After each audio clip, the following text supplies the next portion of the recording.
Brainfeed magazine invites schools for ET TechX from December 5th to 7th at High-Techs, Hyderabad.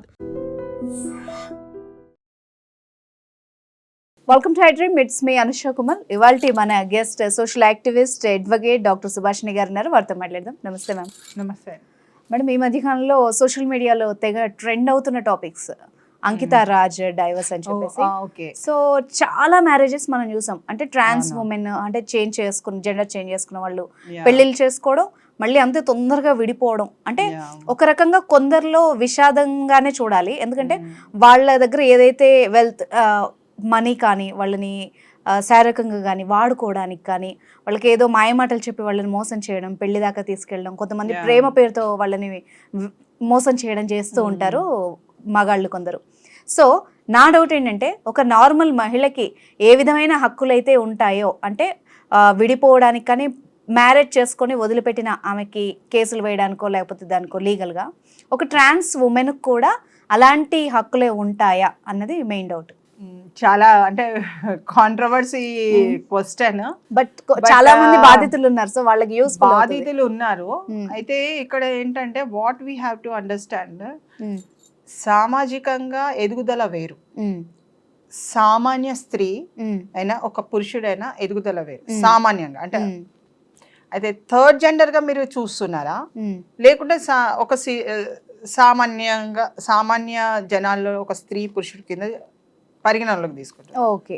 General గా ఏంటి, ఒక స్త్రీ పురుషుడు వివాహ బంధానికి ముడిపడి ఉన్న ఆ సమాజాన్ని చూసిన వ్యక్తులం మనం అందరం కలిసి. చాలా రేర్ ఆపర్చునిటీస్ గా ఇప్పుడిప్పుడు మధ్యన ఇలాంటి సంఘటనలు జరుగుతున్నాయి. కానీ మీరు అంటే వారి పేరు కూడా చెప్పారు కాబట్టి, అంకిత అంటే వారిది చాలా ట్రోలింగ్. అప్పుడైతే మ్యారేజ్ కూడా చాలా హై లెవెల్లో తీసుకొచ్చింది. అవును, చాలా హైప్ తీసుకొచ్చారు. చాలా అంటే చాలా రేటింగ్ కూడా వచ్చేసింది. నేను అప్పుడు చూసి అనుకున్నాను, అంటే maybe this marriage will stand for some time, maybe for some time, for some reason if it divides also doesn't matter. Division అయితే కూడా మ్యాటర్, అంటే మనం అంత అది చాలా ఇదిగా తీసుకోవాల్సినంత అవసరం కూడా లేదనిపించింది. అంటే బాధపడడం, ఇప్పుడు అవకాశం దొరికింది, ఎదిగినాము, దిగిపోతే కూడా మనం బాధపడద్దు. ఎందుకనంటే ఇక్కడ కారణాలు అనేకమైన ఉన్నాయి. మామూలు పెళ్లిళ్ళనే ఎన్నో విధాలుగా మనం మాట్లాడుకుంటే ఎన్నో సమస్యలు. అవును, మామూలు పెళ్లిళ్ళనే ఇంకా ఇలాంటి అంటే మ్యారేజెస్లలో how can we expect good result? సమాజంలో ఇప్పుడు సమాజం అంటే వాళ్ళ కుటుంబం ఒక సమాజం కింద తీసుకున్నప్పుడు, ఆ అబ్బాయి వాళ్ళ కుటుంబం ఒక సమాజం కింద తీసుకున్నప్పుడు, యాక్సెప్టెన్స్ అన్నది అక్కడ నుంచి మొదట్లో కనపడ్డది నీకు తర్వాత కనపడకపోవచ్చు. ఆ రీజన్స్ వల్ల ఆమె బయటకు వచ్చిందా అన్నది కూడా మనకు తెలియదు.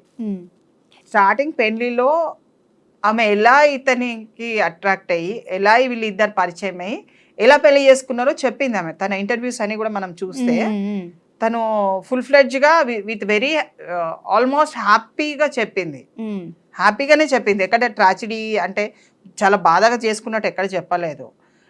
ఆ సోషల్ యాక్సెప్టెన్స్, ఇప్పుడు వితంతువులు మ్యారేజెస్ చేసుకోవాలి అని అప్పుడు రాజారాం మోహన్ రాయ్ గారు కానీ అప్పటి అంటే సోషల్ రిఫార్మర్స్ చేసిన ఆ ఒక ప్రయత్నం, అంటే ఒక విడోకి మ్యారేజ్ కావాలి, సమాజంలో ఇట్లా బతకాలి అని చెప్పిన చిన్న పిల్లలకు, అంటే చిన్న మైనర్ బాలికలకు వివాహం అయితే కూడా అది కూడా వాళ్ళు పెద్ద అయిన తర్వాత పెళ్లిళ్ళు చేసుకో, గురుజాడ అప్పారావు గారు కానీ ఇట్లా పెద్ద పెద్ద సోషల్ రిఫార్మర్స్ చేసిన ఒక ప్రయత్నంలో మనం అంటే ఇలాంటి సంఘటనలు, అంటే ఇలాంటి మహిళలకు కూడా ఒక రిఫార్మ్, సోషల్ రిఫార్మ్ గా మనం తీసుకోవచ్చా? అవును, ఒక మార్పు, అంటే సమాజంలో ఒక మార్పు.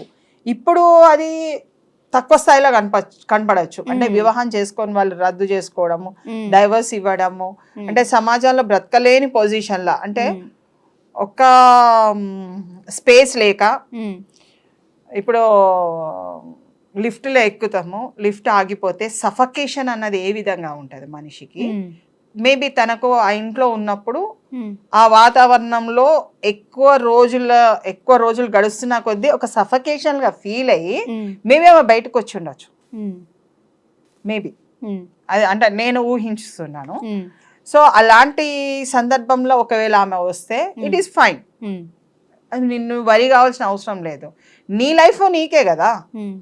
అంతకుముందు గతంలో అన్ని సంవత్సరాల నుంచి ఉన్న లైఫ్ని ఎలా వదులుకుంటుంది? మళ్ళీ సెల్ఫ్ కంటిన్యూట్ అవుతాయి కదా. ఆయన పొజిషన్ చూసుకోవాలి. ఇప్పుడు ఆయనే ఈమెను చేసుకున్న తర్వాత ఆయనని సమాజం ఎలా చూస్తుంది, వదిలిపెట్టిన తర్వాత ఆయనని సమాజం ఎలా చూస్తుంది? రెండు వైపులో అంటే అంటే ఆర్భాటాలు చేసుకొని వివాహం చేసుకున్నప్పుడు ఏ విధంగా ఆయన ఉన్నాడు, ఆమెను వదిలిపెట్టిన తర్వాత ఏ విధంగా ఉన్నాడు, కంపారిజన్ చేసుకోవాలి. ఈమెకు ఏం ఫరక్ పడదండి.